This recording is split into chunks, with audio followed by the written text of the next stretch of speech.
Hi, I'm Phillip Wampler, and I play Dwight Fairfield in Saved by Daylight. Philip, what got Dwight to the place where he became the leader, and what moment does he decide to do so? I think it was the fact that being thrown into this situation, this has been unlike Dwight, been unlike anything that Dwight has been through. He's always at the bottom of the food chain. Nobody ever talks to him. He always is looked over. And I think it's finally time for him to step up when he sees that sort of nobody is taking that leadership role.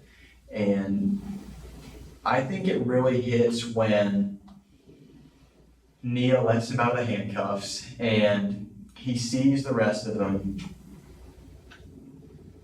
And I think around Jack's line when he says he has water in his canteen and he can help Meg with her wound. He goes on looking, does anybody have any medical experience? He finds that Jack does, so Jake brings over the water. I think that would be the moment for me where Dwight sort of becomes the leader and takes over and is like, hey, I'm going to be the guy who gets us moving here because I don't see anybody else doing it right now. We have arguments with like Ace and Nia going at each other. We have arguments between Adam and Ace. I mean, David even has some arguments in there. So I think that was the real thing that sort of hit him was, okay, nobody else is going to do it. So we're either all going to die here with no leader, or we're going to have a chance to make it out of here, and I got to step up and take one for the team and become the leader of this rat pack of survivors. So I think that would be my thinking on that one. What characteristics did you bring to Dwight that weren't in the game necessarily? So what's interesting is, like I said, Dwight he's very quiet. He's very self-taught in a different way from, let's say, Ace's character. He's the lone wolf, but in the wrong way, the bad way. He literally just every time he could communicate with somebody, he could try to do something, he'll back away, he'll shy away. He's not that person that would go up to somebody and be like, and get in a conversation. He would turn and look the other way. Or if he wanted to, he would try, get up to them, and be that moment where he freezes and walks away. So I think the traits that I brought to Dwight were to be a little more open. I think he'll be a little more open. Also, be a little more accepting. Because when he meets Nia, he could immediately think that Nia is a person that is not good. She's the only one that's awake. When he wakes up, he could immediately think, this is the killer. This is the person that's brought us here.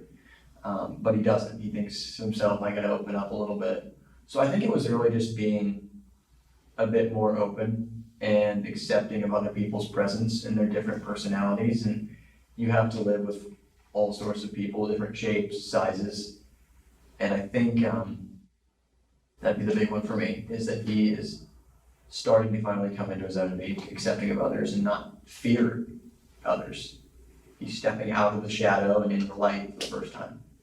I'm curious if there's any personal connection to that struggle, or if it's something that you really just, as an actor, tried to find in that character. It's interesting. I've had scenarios where there are people that I'd like to go up to and say something, but it just hasn't happened. And I don't know if that is a little bit of maybe intimidation, if that's the word, if the person that I've tried to do that with just gives off a vibe of like, okay, I'm getting a little intimidated, maybe I'm not like that, so then I go up, do I want to talk to this person? Okay, I'm gonna do it, never mind, I'll back down. So yeah, that's definitely happened to me a couple of times.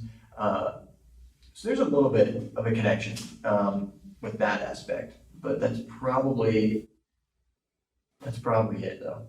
That's interesting, because then it seems like that there's something that you taught yourself in writing and directing in this project and taking on this role, and how you talked about how Dwight has to decide and make that choice to be open and go forward in this moment. Maybe that's something that you're subconsciously telling yourself. Yeah, it definitely could be. But I think it's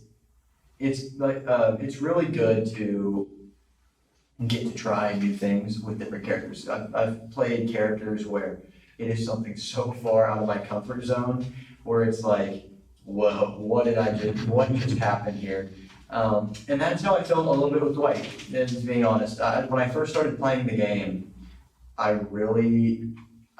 liked his character a lot. I liked his perks, I liked his story, I liked the fact that he was never one who, even his friends weren't his friends. They were always against him in a way. He was that person that thought he was a part of the friend group. He thought that. But that group of friends didn't. And they would speak illy of him behind his back. So for example, it would be, hey guys, I'm all coming. They'd send the text, hey, we have a sleepover at our house tonight. He'd reply, hey, yeah, I'm in, great, I'll be there. And then they'd be behind his back hoping, hey, let's hope Dwight says no, and he can't make it. And then all of a sudden, crap, Dwight's coming. Okay, just don't worry about it.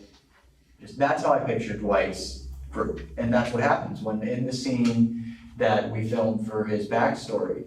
You know what, I'm not gonna say that because I'll let you guys see for yourself when you take a look at that scene.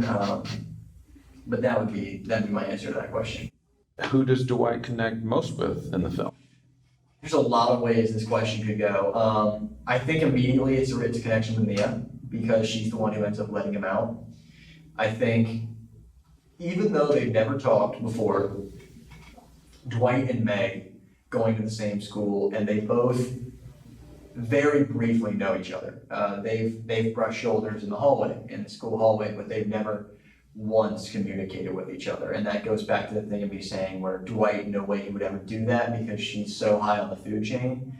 And also Meg would never look at him in a way to stoop so low and talk to him. So I think it's Nia, Meg, and I think it's probably one of those two. If I had to pick, I think I'd probably go with Nia because that first moment of sort of feeling relief when he finds out, okay, there's no way that this girl kidnapped us all and brought us down here and took us from wherever we were to this point. I think it's a big thing for him. So he trusts her a lot, and he also sees how she is cooperating in the escape effort. She's got her abilities where she can help people out of sticky situations because she's had so many run-ins with the police. She uses the bobby pin to pick the handcuffs, and immediately he's like, whoa, this person has some sort of experience in some way, and if this is the person that just kidnapped me, why would she be letting me out of my cuffs after I just got thrown in this place? As much as Dwight takes on the leadership position in the film, do you feel like that she's sort of his co-captain in that regard? I do. I do because we've seen so many scenarios when we will have Nia sort of, like I said, she does the bobby pin and unhooks everybody. She also has that moment with Ace where, and Paul was like, can that be on that chain? and she's like, what are you talking about? So it goes back to that thing where, yeah, she is making the decisions. And I don't think that's a decision that Dwight would have wanted to make. Because if he does, he makes an enemy. And that's not something he wants, especially in a group that could potentially be one that saves him or decides to leave him. And I say leave as in, potentially they could be his demise. He could die by making an enemy out of this group. So I think he sort of, not in a bad way, but he does let it fall in some of those tough decisions. So she's definitely, I think, my tag team partner on the leadership scale. The way you describe it, it's almost like that they have a yin-yang relationship where Exactly. they each have qualities they bring to the table, but there's a balance because where Dwight might be weak, she's strong and vice versa. Yes, exactly. And that goes back to that point where I was just talking about with her making that decision, because that's something Dwight would never want to do and never could do. He'd probably pee himself before he makes that decision.